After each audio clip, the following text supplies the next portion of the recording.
there, and welcome to the wet and wild edition of Running Wide Open with JoeVanHoose. I'm JoeVanHoose, and the weather outside is frightful, but the All-Star race was so delightful.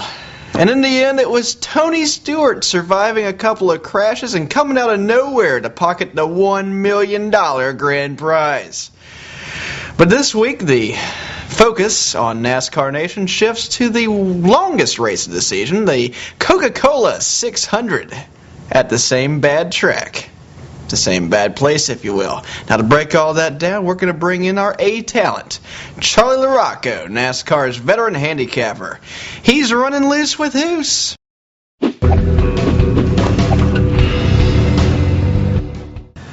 Alright, we've got our buddy Charlie here, and here comes a bait-and-switch operation. He thought we were going to talk about the Coke 600, and we may do that a little bit later. But Charlie, the Fox reign on NASCAR television is coming to an end this year after next week's race in Dover. How would you rate their season of coverage so far? It's always great listening to Darrell Waltrip, but the coverage in general, the digger cam's getting old. I mean, B-, C+, maybe. The races, they just haven't been the same. Watching them, I tell you, it's boring. I really don't want to watch the race. You don't want to watch it? I'd rather watch PGA Tour golf, and I fall asleep when I watch that. Where's the problem? Is it the coverage? Is it the racing? The lack thereof? Is it that there aren't any cool characters? Is it because Junior's doing bad? It might be a little bit of both. I mean, Junior was never the catalyst that NASCAR expected to save the sport.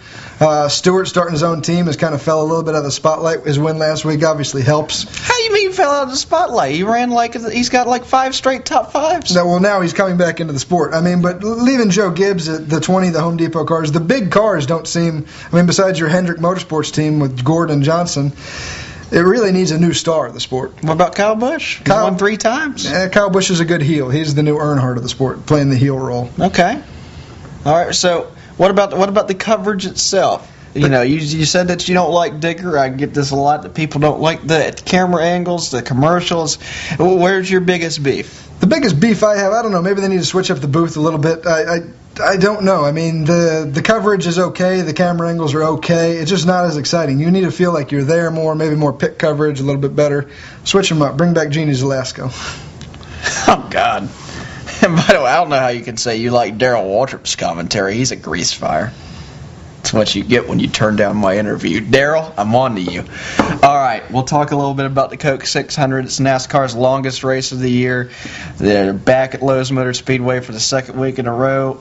Who you like and why? Jimmy Johnson's the house he owns. I mean, at 4-1, he's probably the odds-on favorite to be the best pick out there.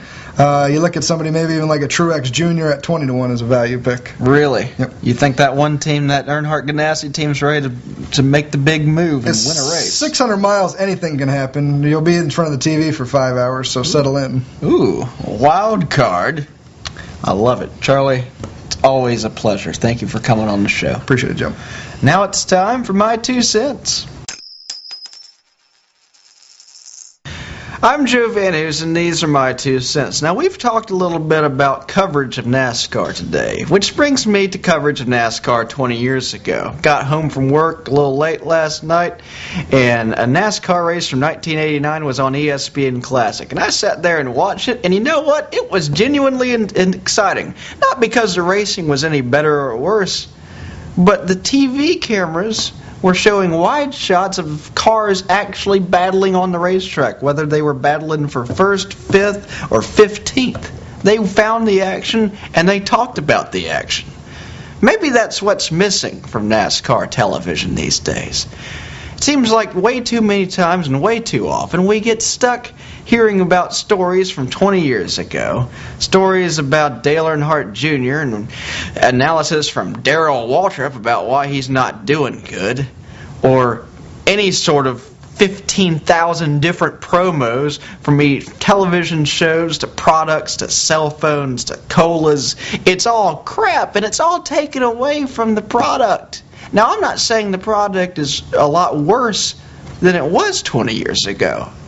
In my mind, I've been going to races for about that long, and the product's about the same on the track. The TV cameras just need to find it, and not with the damn bumper cams where you can't see what's going on. Forget all those really tight shots and the speed shots. Everybody's not stupid.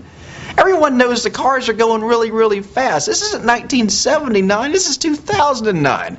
We've established that NASCAR is a big-time sport and deserves big-time coverage. Unfortunately, it's still being sold as a gimmick. Well, quit selling it as a gimmick.